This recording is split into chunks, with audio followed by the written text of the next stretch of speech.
Well, I do want to let you know about a condition called industrial disease. Many people walk around in the modern world and suffer from industrial disease.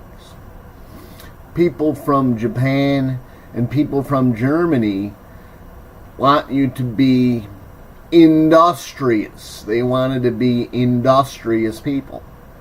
Now, the United States, I thought we should be productive, but not necessarily industrious. Okay, what is the difference between productive and industrious? An industrious person will work very hard individually for 8 to 10 hours a day on their work. If you're productive, you might set up your machine in the morning, have it run all day while you take a little bit of a nap, okay? At the end of the day, the person that was watching it and intensely doing it for 8 to 10 hours, and you look, oh look, we have the same amount of product at the end, okay?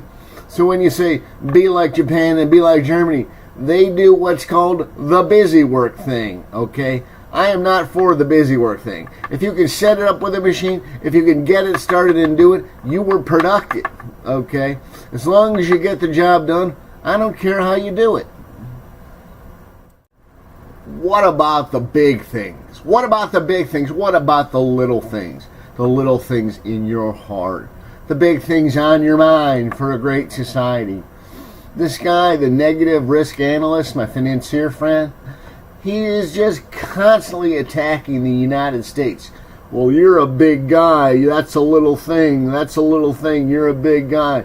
You're modest. It's this thing that we call ascribing, putting on someone a characteristic. You know, they were just living their day until you decided to wreck them with a proportional issue. There's a rule in primitive biological world about bigness.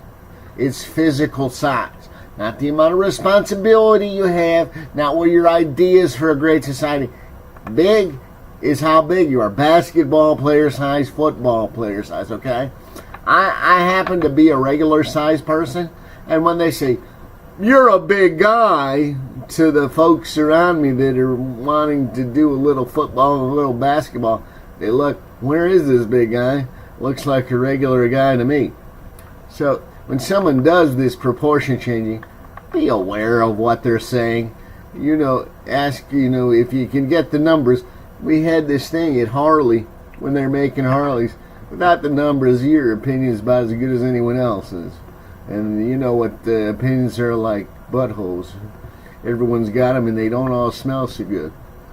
Okay, so when someone plays with proportion and mixes numbers and letters and says something like, yeah, the three cools went out, that's a really, really red flag that you put it together, you think the three good people that you thought were cool might not be what they meant.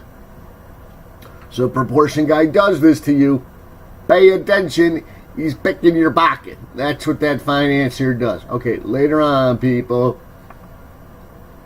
You see, Bill, I get free stuff from the authorities if I call you big and dangerous. You don't mind if I abuse you, do you?